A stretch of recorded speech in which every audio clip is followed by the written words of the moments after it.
नमस्कार। जैसा सुरभि ने कहा, यूपी में चुनाव है और पाकिस्तान में बहुत ज्यादा तनाव है। योगी के एक एक वीडियो को, एक एक स्पीच को, एक एक रैली को बहुत गौर से देखा जा रहा है, सुना जा रहा है। सोचिए, योगी ने यहां लखनऊ में जो कहा, पाकिस्तान में वो सबसे बड़ी हेडलाइन बन गई। पाकिस्तान के करीब करीब सभी टीवी चैनल्स पर, वहां के सोशल मीडिया पर योगी आदित्यनाथ का जिक्र होने लगा। योगी ने ऐसा क्या कहा था जिसके बाद पाकिस्तान में डर का माहौल है? योगी की किस बात पर इस्लामाबाद से लेकर रावलपिंडी तक हड़कंप मचा है? देखिए इस पर एक रिपोर्ट। एक अलमनाक इंसानी बहरान जन्म लेने को है। अफगानिस्तान में कायम तालिबान हुकूमत को कोई जब योगी गरजते हैं तो पाकिस्तान का पसीना छूटता है। पाकिस्तान में टीवी भी टूटते हैं। टीवी स्टूडियो में योगी योगी भी होता है। आपके यहाँ कोई 11-12 तारीख को कॉन्फ्रेंस होनी है, वो जिसमें उन्होंने मोईनुद्दीन को बुलाया। अलमनाक इंसानी नॉन स्टॉप होता है। योगी का डर साफ दिख रहा है, बार बार दिख रहा है।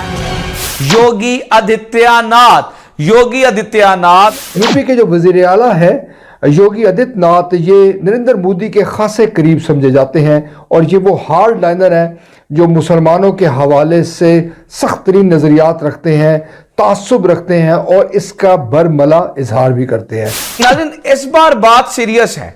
बात इस हद तक पहुंच गई है कि फजाई हमला करने की बात की जा रही है। इंपॉर्टेंट काम है। अब मैं आपको अफगानिस्तान में तालिबानी खेमे से लेकर पाकिस्तान में रावलपिंडी तक योगी के खौफ का लाइव टेलीकास्ट हो रहा है। वजह है योगी का वो विस्फोटक बयान जिसने तालिबान को सदमे में डाल दिया है, पाकिस्तान की नींद हराम कर दी है। पहले आपको योगी आदित्यनाथ का वो वीडियो दिखाते हैं, वो बयान सुनाते हैं। वो मोदी जी हैं तो तालिबान से केवल पाकिस्तान और अफगानिस्तान तबाह है, क्योंकि उन्हें मालूम है भारत की तरफ रुख करने का मतलब एक नया एयर स्ट्राइक है, सर्जिकल स्ट्राइक। भारत माता की भारत की तरफ कोई टेढ़ी नजरों से मोदी जी के रहते नहीं देख सकता। अब आदित्यनाथ योगी को तो आप जानते हैं। योगी ने बिना लाग लपेट के, तालिबान हो या पाकिस्तान हो, एक लाइन में दोनों को समझा दिया। इंडिया से पंगा लिया तो खैर नहीं, सिर्फ 20 सेकंड में योगी ने मैसेज क्लियर कर दिया। कैसे पीछे रह सकते हैं? और फिर जैसे ही योगी का ये भाषण पाकिस्तान में सबके मोबाइल पर पहुंचा, काबुल से इस्लामाबाद तक मानो हड़कंप मच गया। योगी के भाषण का आफ्टर इफेक्ट क्या हुआ, पहले इसके कुछ हाइलाइट्स देखिए। योगी आदित्यनाथ जो हैं, यूपी के चीफ मिनिस्टर हैं, वो यूपी जहाँ पे हंगामा रही, वो कहते हैं एयर स्ट्राइक करेंगे अगर तालिबान ने इंडिया का रुख किया। भारत ने भी अफगानिस्तान पर एयर स्ट्राइक की धमकी दी है। भारतीय रियासत उत्तर प्रदेश के हिंदू इंतहा पसंद वजीर आला ने एक तकरीब से खिताब करते हुए कहा कि तालिबान की वजह से पाकिस्तान और अफगानिस्तान दोनों मुतासिर हैं। अगर उन्होंने भारत की तरफ कोई पेशकदमी की तो भारत एयर स्ट्राइक के लिए तैयार है। यूं हिंदुत्व जहनियत के मालिक वजीर आला ने अफगानिस्तान को बराह रास्त जंग की धमकी दे डाली है। भारतीय रियासत यूपी के वजीर आला योगी आदित्यनाथ ने कहा है कि भारत तालिबान पर फिजाई हमले कर सकता है। ये बयान देने की जरूरत क्यों महसूस हुई? क्या वाकईतन भारत में ऐसा सोचा जा रहा है कि तालिबान को निशाना बनाया जाए? पाकिस्तान में योगी को लेकर क्या क्या नहीं छपा, क्या क्या नहीं लिखा गया, लेकिन इस वक्त सबकी लाइन लेंथ बिगड़ गई है। कोई योगी की तस्वीर पीछे चिपकाकर कैमरे पर रो रहा है। एयर स्ट्राइक करने की बात की जा रही है, बल्कि इस दफा एयर स्ट्राइक का नाम लेकर भारत की जानिब से तालिबान को धमकाया जा रहा है। क्या वाकई फजाई हमला तालिबान पे हो सकता है? क्या वाकई इस तरह की सूरत हाल पैदा हो रही है? एयर स्ट्राइक वाली बात है ना, ये बड़ी अजीब है। कोई हाथों से इशारा कर करके अपना सिर पीट रहा है, तो कुछ पाकिस्तानी चैनल एक्सपर्ट्स बिठाकर योगी के बयान को डिकोड करने में बिजी है। क्योंकि अंदेशा सबको हो गया है, योगी आदित्यनाथ ने तालिबान और पाकिस्तान को लेकर जो कहा है वो यूं ही नहीं कहा है। पाकिस्तान में डर इसलिए दिख रहा है। इंडिया ने आज एक अजीबोगरीब बात उनकी की है और मैं तो इस बात के तय में गई। अच्छा, वो कह रहे एयर स्ट्राइक करेंगे। अच्छा, इसको मैंने कहा इनको क्या हो गया अचानक? योगी आदित्यनाथ को क्या हो गया अचानक? इन्होंने बैठे बैठे ये क्या बयान दे दिए? अब अपने बयान में पाकिस्तान के हवाले से इनको कहना था कि तालिबान की वजह से पाकिस्तान और अफगानिस्तान परेशानी महसूस कर। लेकिन तालिबान को यह बात मालूम है कि अगर उन्होंने भारत की जानिब कदम बढ़ाया तो उनके लिए फिजाई हमला तैयार है। और आज वजीर आजम नरेंद्र मोदी की क़यादत में मुल्क काफी ताकतवर हो चुका और कोई भी भारत की तरफ आंख उठाने की जुर्रत नहीं कर सकता। अफगानिस्तान योगी दिखने लगे हैं। योगी ने जो कहा वो शब्दशः छपने लगे हैं।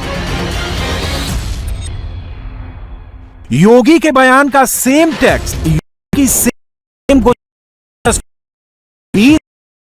ने कैसे पाकिस्तान और उसके प्यादे तालिबान के होश उड़ाए हैं, इन दो तस्वीरों में उसका प्रूफ है। वैसे पाकिस्तानी इसे भी एक दूसरा ट्विस्ट देने की कोशिश में है। यहां भी इस्लामोफोबिया वाले डायलॉग अब सुनने को मिलने लगे हैं। पता चला ये मुसलमानों से तालिबान से नफरत नहीं है। देखिए, तालिबान से इनको मसला नहीं है नाज़रीन, इन्हें असल उन मुसलमानों से मसला और नफरत है जो मुसलमान इनके गुलाम नहीं बनते ना, जो इनके आगे खड़े हो जाते हैं, उनसे इनको मसला होता है। भारतीय सियासत पर नज़र रखने वाले बाखूबी आगाह हैं कि पाकिस्तान इस्लाम और मुसलमान दुश्मनी का जो पत्ता है वो अक्सर औकात चलाया जाता है और वो चल भी जाता है। बीजेपी का ज़हूर इसी सबब से हुआ कि पाकिस्तान को निशाना बनाया जाए, मुसलमानों को निशाना बनाया गया और इस्लाम को निशाना बनाया गया, और उसके नतीजे में यकीनन बीजेपी ने वो कुव्वत हासिल की कि अब वो दूसरी बार तसस्सुल के साथ इक़्तिदार में मौजूद है। अलमनाक इंसानी बहरान। पाकिस्तानियों की प्रॉब्लम ही यही है, वो मोदी को भी पसंद नहीं करते, उन्हें योगी से भी नफरत है। 2017 का यूपी चुनाव हो या 2022 में होने वाला घमासान हो, पिछली बार भी पाकिस्तान में जमकर योगी योगी चला था और इस बार भी अभी से माहौल बनने लगा है। योगी के तालिबान और पाकिस्तान वाले बयान को यूपी चुनाव से जोड़कर एक दूसरी ही कहानी बनाई जाने लगी है। आदित्यनाथ योगी को तो आप जानते ही हैं कि इनको आम हालात में चैन नहीं आता, तो ऐसी सूरत हाल में बाकी जब सियासतदान खूब हुए हों, इंडिया के अंदर भी कोई डिफरेंट हाल नहीं है। एक तरफ इलेक्शंस की तैयारी हो रही है, दूसरी तरफ इंडिया का बुरा वक्त चल रहा है, जो मैंने आपको कहा। लेकिन इस बार भी मोदी सरकार के पास एक ही हाल है कि अपनी आवाम में जंगी जुनून को उभारने के लिए मजहब की बुनियाद पर पहले से तकसीम शुदा आवाम के समुंदर को मजीद तकसीम किया जाए। भारतीय रियासत उत्तर प्रदेश की असेंबली इंतखाबात जैसे जैसे करीब, भारत में कश्मीर पाकिस्तान कैंपेन शुरू की हुई है और इस सिलसिले में एक जलसा भी मुनक्किद किया, जिसमें योगी आदित्यनाथ ने अपने सियासी मुखालफीन पे गोलाबारी शुरू की। लेकिन आपको पता है ना कि इंडिया में कोई इलेक्शन हो, पाकिस्तान को उसमें ना घसीटा जाए, ये तो हो नहीं सकता। बात सिर्फ योगी के बयान पर खत्म नहीं होती। योगी विरोधी अखिलेश जिन्ना जिन्ना करते हैं, 22 में बाइसिकल का हैशटैग घुमाते हैं और सोशल मीडिया पर हैशटैग जिन्ना प्रेमी अखिलेश ट्रेंड करने लगता है। इंडिया से लेकर पाकिस्तान तक जिन्ना पर हजारों ट्वीट्स हो जाते हैं और अगले ही दिन पाकिस्तानी अखिलेश की हां में हां मिलाते हुए सेम स्क्रिप्ट फैलाते हैं। इस्लामाबाद से अखिलेश के फेवर में माहौल बनाते हैं, योगी के नाम पर भड़काते हैं। नतीजे में हो सकता है कि बीजेपी आइंदा आम इंतखाबात के मौके पर पाकिस्तान के साथ जंग छेड़ दे, तालिबान के साथ कशीदगी में इजाफा करे और यूं जो कटर हार्ड लाइनर्स हैं उनको अपना हमनवा बनाए और एक बार फिर दोबारा से इक़्तिदार में आने की कोशिश करें।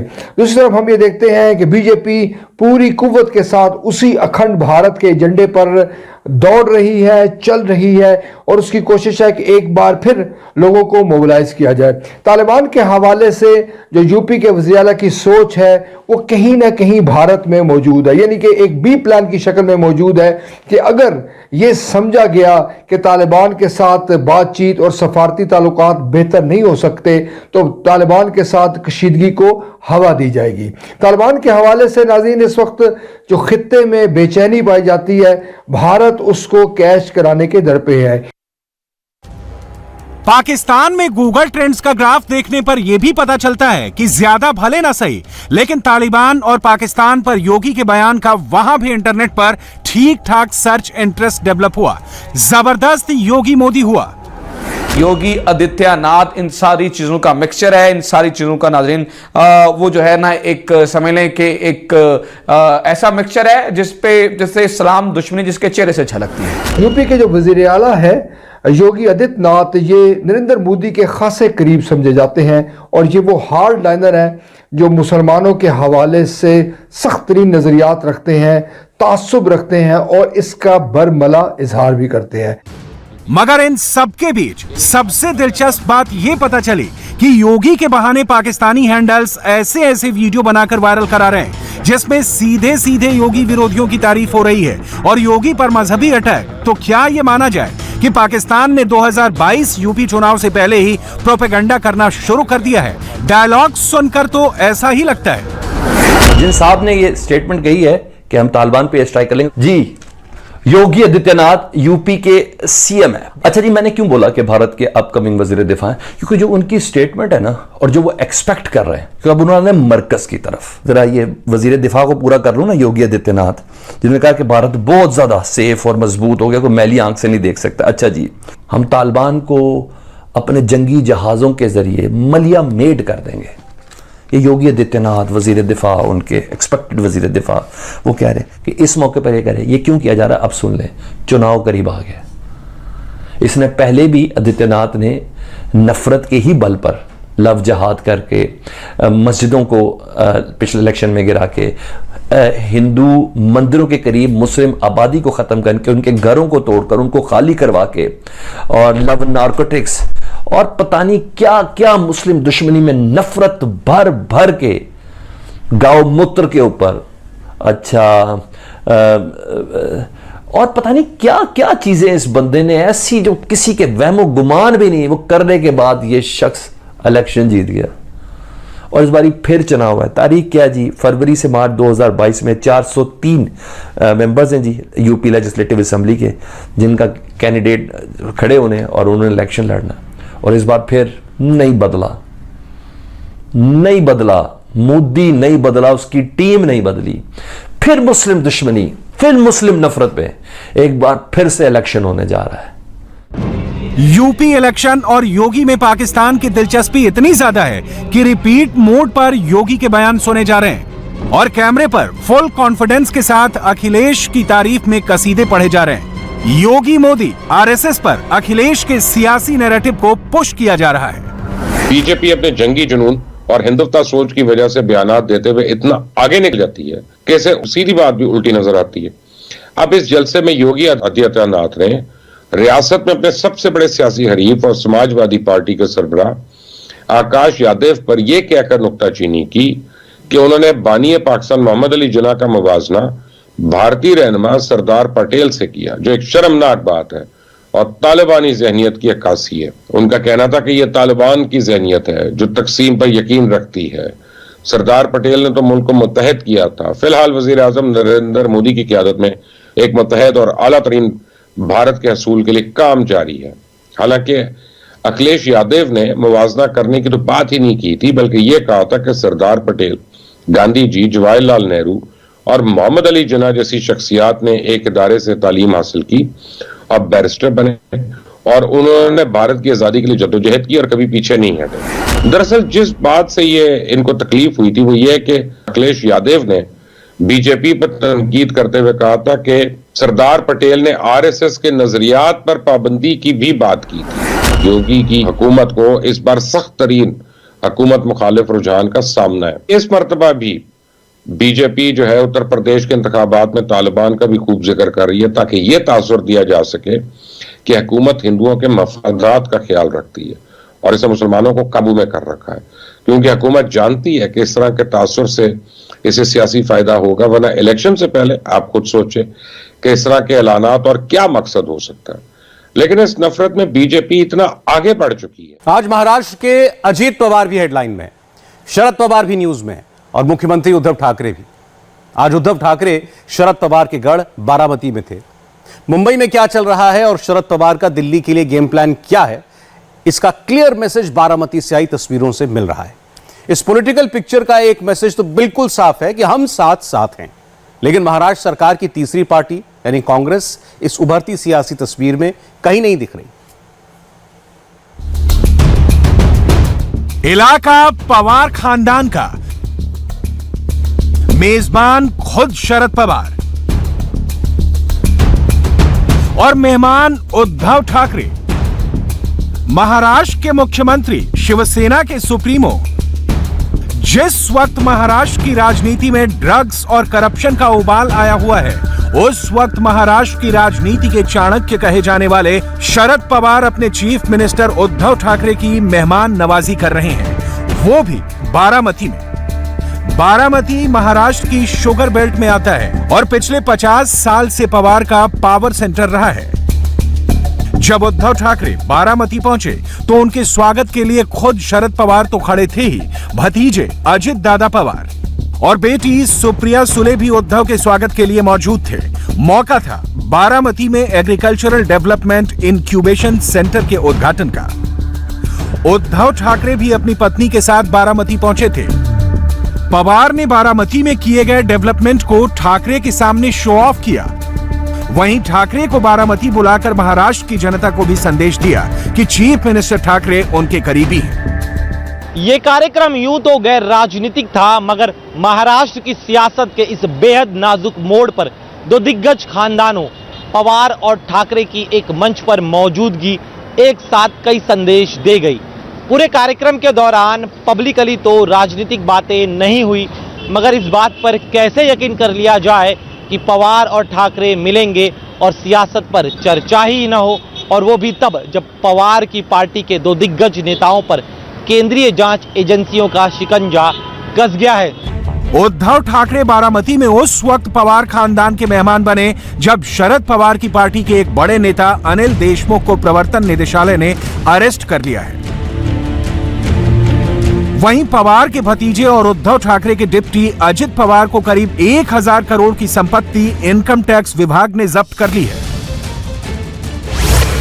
अनिल देशमुख 100 करोड़ की उगाही के केस में गिरफ्तार हुए हैं, तो अजित पवार के खिलाफ आमदनी से ज्यादा संपत्ति रखने की जांच चल रही है।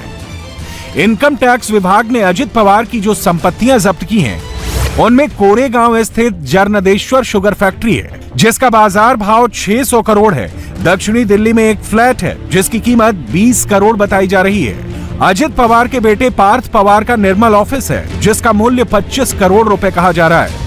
गोवा में निलय नाम का रिजॉर्ट भी जब्त किया गया है, जिसकी कीमत लगभग 250 करोड़ बताई जा रही है। इसके अलावा इनकम टैक्स विभाग ने महाराष्ट्र के 27 अलग अलग ठिकानों पर स्थित 27 जमीनें भी जब्त की हैं, जिनकी कीमत 500 करोड़ रुपए बताई जा रही है।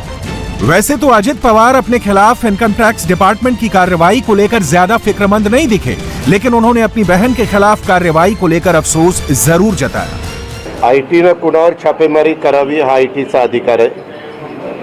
जर आयटीला कुठं काही छापेमारी करत असताना काही शंका कुशंका आली तर ते छापेमारी करू शकतात। आपण बघतो अनेक ठिकाणी तशा प्रकारच्या घटना घडतात।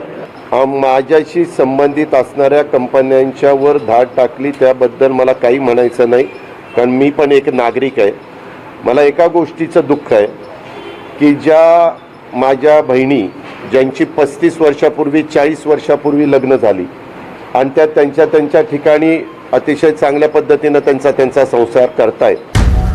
सेंट्रल एजेंसीज के एक्शन का डायरेक्ट असर वैसे तो शरद पवार की पार्टी पर ज्यादा है, मगर महाराष्ट्र में एनसीपी और कांग्रेस की मदद से सरकार चला रहे उद्धव ठाकरे भी इससे अछूते नहीं हैं। उनकी सरकार की बड़ी साझेदार के दामन पर दाग का मतलब है पूरी सरकार का कटघरे में खड़ा होना। पुरानी सहयोगी बीजेपी ने देशमुख की गिरफ्तारी के बहाने उद्धव ठाकरे पर अटैक का मौका कतई नहीं गंवाया। महाराष्ट्र के मंत्रिमंडल में संजय राठौड़ जी का इस्तीफा हुआ, अनिल देशमुख जी का इस्तीफा भी हुआ, गिरफ्तारी हुई। जिस पोजीशन ने पूरे समाज को आश्वस्त करना है कि मैं हूं, डोंट वरी, उस व्यक्ति को ही इस प्रकार से गिरफ्तार किया जाता है तो सामान्य व्यक्ति ने किसके पास देखना। अब महाराष्ट्र के मंत्रिमंडल में और भी बड़ी लिस्ट है कि जो अब इसी दिशा में जाने वाले हैं। तो कब तक उद्धव जी राह देखेंगे? इस प्रकार की टोली को लेकर सरकार चलाएंगे? उद्धव जी ने इस्तीफा देना, फिर हमको सरकार करने का मौका मिलना, इसलिए मैं नहीं कर रहा हूं।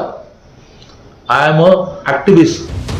बीजेपी और सेंट्रल एजेंसीज का ये प्रेशर ही है जिसका मुकाबला करने के लिए पवार और ठाकरे अपने अपने परिवारों के साथ एक मंच पर नजर आए। इस मुलाकात की पॉलिटिकल मैसेजिंग एकदम क्लियर है। इस मुश्किल वक्त में पवार और ठाकरे साथ साथ हैं। महाराष्ट्र में केंद्रीय एजेंसियों की जांच के दायरे में सिर्फ एनसीपी नहीं है, खुद उद्धव ठाकरे की पार्टी के नेता भी टारगेट पर हैं। एनसीबी के बहाने बीजेपी पर लगातार अटैक कर रहे हैं। नवाब मलिक ने अब रोजमर्रा की बात बन चुकी प्रेस कॉन्फ्रेंस में जब शिवसेना के नेता अनिल परब का नाम लिया तो इसके दो मायने थे। एक तो ये कि आज शिवसेना खामोश रही तो कल उसके नेताओं का भी नंबर आएगा, और दूसरी बात ये कि गरज सिर्फ पवार की नहीं ठाकरे की भी है।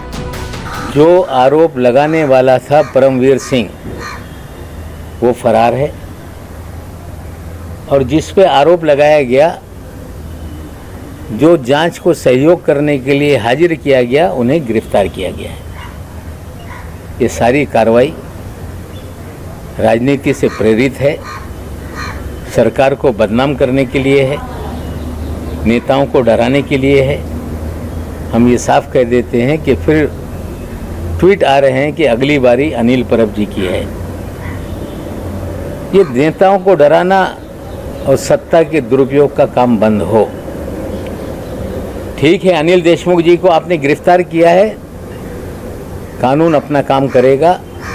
फर्जीवाड़े से लोगों को फंसाओगे, आज नहीं कल चीजें सामने आएंगी। आज महाराष्ट्र में सेंट्रल एजेंसीज का जो एक्शन हो रहा है उसमें चुनौती सिर्फ ठाकरे और पवार के लिए नहीं है, बल्कि दोनों पार्टियों के लिए भी है। एनसीपी के कई नेताओं पर भ्रष्टाचार के आरोप लगे हैं, वहीं शिवसेना के दिग्गज नेता अनिल परब ईडी बुलाए जा चुके हैं। साथ ही संजय राउत की पत्नी को भी ईडी तलब कर चुकी है। ऐसे में दोनों पार्टियां इस वक्त प्रेशर में हैं और अपने साझा सियासी राइवल बीजेपी के इस प्रेशर से निपटने के लिए पवार और ठाकरे को एक दूसरे के साथ की सख्त जरूरत है।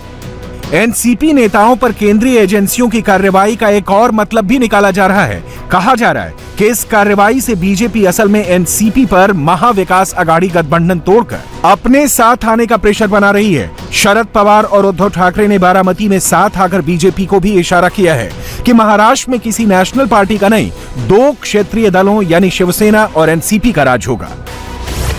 खबर है कि शरद पवार और उद्धव ठाकरे अगले साल का बीएमसी चुनाव मिलकर लड़ने का मन बना रहे हैं। इसके अलावा दोनों पार्टियां 14 महानगर पालिकाओं और 20 से ज्यादा जिला परिषदों के चुनाव में भी आपस में एडजस्टमेंट कर सकती हैं। ये चुनाव अगले साल फरवरी में होने हैं, जो एक तरह से महाविकास अघाड़ी सरकार का इम्तिहान होंगे। शिवसेना को अपनी लाइफलाइन यानी बीएमसी पर कंट्रोल बनाए रखना जरूरी है। बीजेपी के प्रेशर से निपटने में एनसीपी ठाकरे के लिए मददगार होगी। अगले साल होने वाले महानगर पालिकाओं और पंचायत के चुनाव को महाराष्ट्र का मिनी असेंबली इलेक्शन भी कहा जाता है।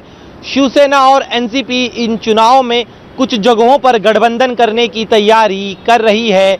खबर यह है कि एनसीपी और शिवसेना में कुछ जगहों को लेकर बातचीत पूरी भी हो चुकी है, बस फॉर्मल अनाउंसमेंट का इंतजार है। अगर यह फॉर्मूला मिनी असेंबली इलेक्शन में कामयाब रहा तो इसे आगे भी आजमाया जा सकता है, लेकिन ये सब कुछ निर्भर करेगा कि एनसीपी सेंट्रल एजेंसीज के प्रेशर को किस तरह हैंडल करती है। भ्रष्टाचार के आरोपों के अलावा शिवसेना और एनसीपी के सामने दूसरी बड़ी चुनौती वोटों के ट्रांसफर की है। शिवसेना कई दशकों से कट्टर हिंदुत्व की राजनीति करती आई है, वहीं एनसीपी की राजनीति आइडियोलॉजी से ज्यादा मौका परस्ती की रही है। ऐसे में सवाल यह है कि अगर गठबंधन हुआ तो क्या शिवसेना और एनसीपी के वोट एक दूसरे को ट्रांसफर होंगे? क्या शिवसेना के कट्टर हिंदुत्ववादी मतदाताओं को एनसीपी को वोट देना मंजूर होगा? क्या एनसीपी अपने सेकुलर वोट शिवसेना को दिला पाएगी? महाराष्ट्र के सियासी समीकरणों में अब इन्हीं सवालों के जवाब बीजेपी अपने लिए तलाश रही है, क्योंकि महाराष्ट्र में सबसे बड़ी पार्टी होने के बावजूद विपक्ष में बैठना उसे चुभ रहा है। फिलहाल शिवसेना और कांग्रेस का बीजेपी के साथ जाना संभव नहीं लग रहा है और एनसीपी से ही पाला बदलने की उम्मीद है। और यही डर उद्धव ठाकरे को भी सता रहा है कि एनसीपी बीजेपी के साथ न चली जाए। इसलिए उद्धव ठाकरे हर मसले पर शरद पवार के साथ सलाह मशविरा करते हैं और एनसीपी की हर जायज मांग को पूरा करते हैं। 25 साल तक अपनी साथी रही बीजेपी से गठबंधन तोड़ने के बाद उद्धव ठाकरे के सामने सबसे बड़ा चैलेंज तो 5 साल तक सरकार चलाने का है। एनसीपी अगर बीजेपी के साथ जाती है तो उद्धव को सियासी वनवास झेलना पड़ सकता है। दूसरी बात ये कि आमतौर पर शिवसेना शहरी इलाकों की पार्टी मानी जाती है, वहीं एनसीपी महाराष्ट्र के ग्रामीण शुगर बेल्ट में बहुत ज्यादा ताकतवर है। दोनों के साथ बने रहने से महाराष्ट्र में एंटी बीजेपी पोल को मजबूती मिलती है। इसलिए ठाकरे और पवार का साथ होना जरूरी भी है और मजबूरी भी।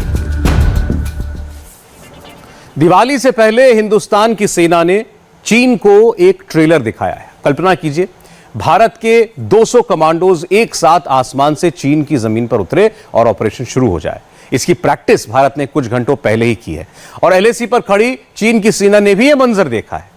चीन के खिलाफ तैयार हो रही ये फोर्स कौन सी है, ये जानने के लिए आप इस रिपोर्ट को देखिए, आपका सीना फख्र से चौड़ा हो जाएगा। ये लाइन ऑफ एक्चुअल कंट्रोल के करीब की एक्चुअल तस्वीरें हैं। लद्दाख में एलएसी से 2 बहुत ही पावरफुल वीडियो आए हैं।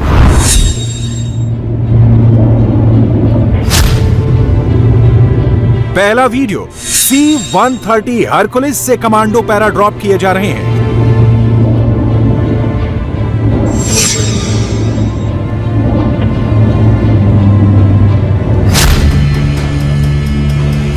दूसरा वीडियो एक और ट्रांसपोर्ट एयरक्राफ्ट AN-32 से हथियार ड्रॉप किए जा रहे हैं।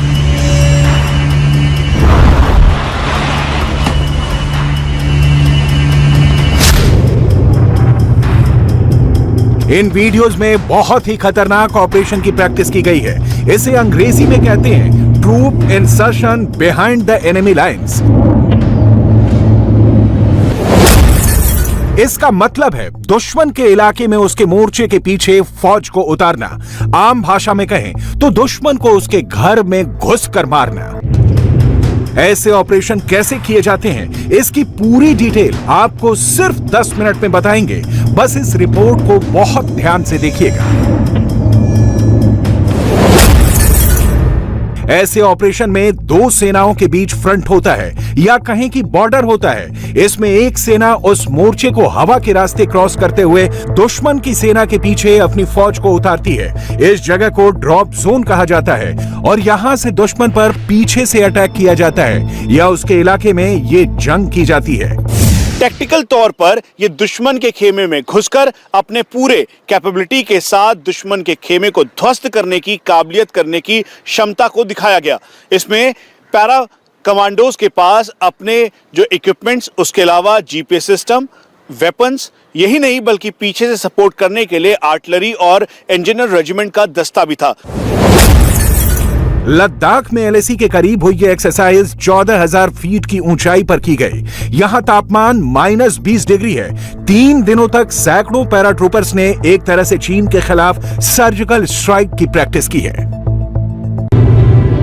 लद्दाख में एलएसी के करीब हुई इस एक्सरसाइज का वीडियो आप तक पहुंचने से पहले चीन को इसकी पूरी इंफॉर्मेशन रही होगी। इसकी जानकारी भारत को भी है क्योंकि चीन की फौज एलएसी से इसको जरूर मॉनिटर कर रही होगी।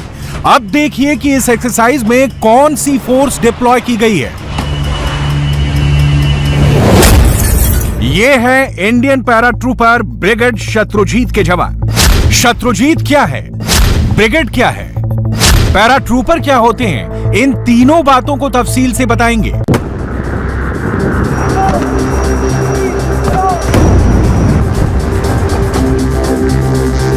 पहले देखिए पैराट्रूपर क्या होते हैं। ये वो सैनिक हैं जिन्हें विमान से पैराशूट के जरिए कूदने की ट्रेनिंग मिली होती है। ये हजारों फीट की ऊंचाई से छलांग लगाते हैं। एक तरह से ये हवाई फोर्स होती है जो दुश्मन के इलाके के अंदर पहुंचकर ऑपरेशन करती है। शत्रुजीत ब्रिगेड में ऐसे ही पैरा स्पेशल फोर्स शामिल है जिनको ऐसी ट्रेनिंग दी गई है।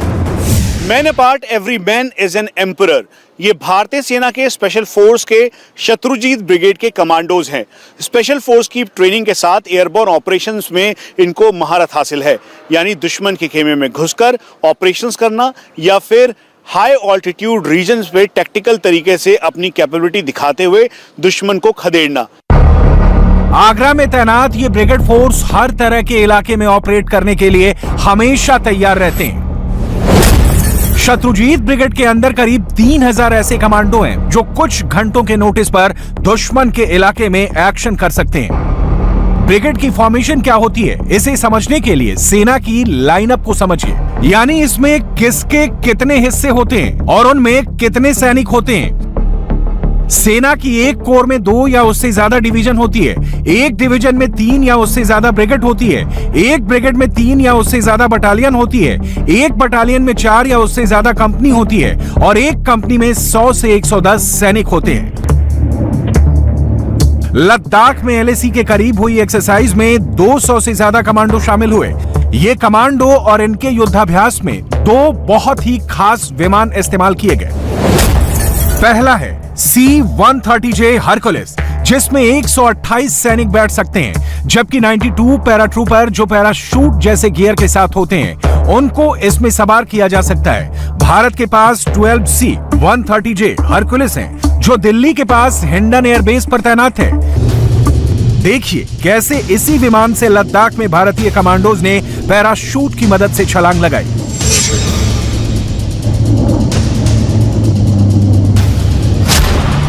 अब देखिए दूसरा वीडियो, जिसमें AN-32 विमान से हथियार और बाकी सामान एयर ड्रॉप किया गया। AN-32 पुराना विमान है, लेकिन यह भारतीय वायुसेना का वर्क हॉर्स कहा जाता है। इसमें 7 टन तक का वजन ले जाया जा सकता है। इसका इस्तेमाल पैराट्रूपर्स ऑपरेशन में भी किया जा सकता है। भारत के पास ऐसे 100 से ज्यादा विमान हैं। किसी भी बड़े ऑपरेशन में इन विमानों का बहुत ही खास रोल होता है और यही वजह है कि लद्दाख के अलग अलग फॉरवर्ड बेस पर ये लगातार आते जाते रहते हैं, रसद पहुंचाते हैं और सैनिकों को भी ले जाते हैं। ईस्टर्न लद्दाख में करने का मकसद बिल्कुल साफ है। एक, भारतीय सेना चाइनीज PLA को ये बताना चाहती है कि भारतीय सेना का पूरा दमखम है। दूसरा, ऑपरेशनल कैपेबिलिटी दिखाते हुए हाई ऑल्टीट्यूड एरिया में ये बताना कि भारतीय सेना पूरी तरह से सक्षम है। इंडिया टीवी हर वक्त हर जगह डाउनलोड करने के लिए सर्च करें India TV news Google play store या ऐप स्टोर पर।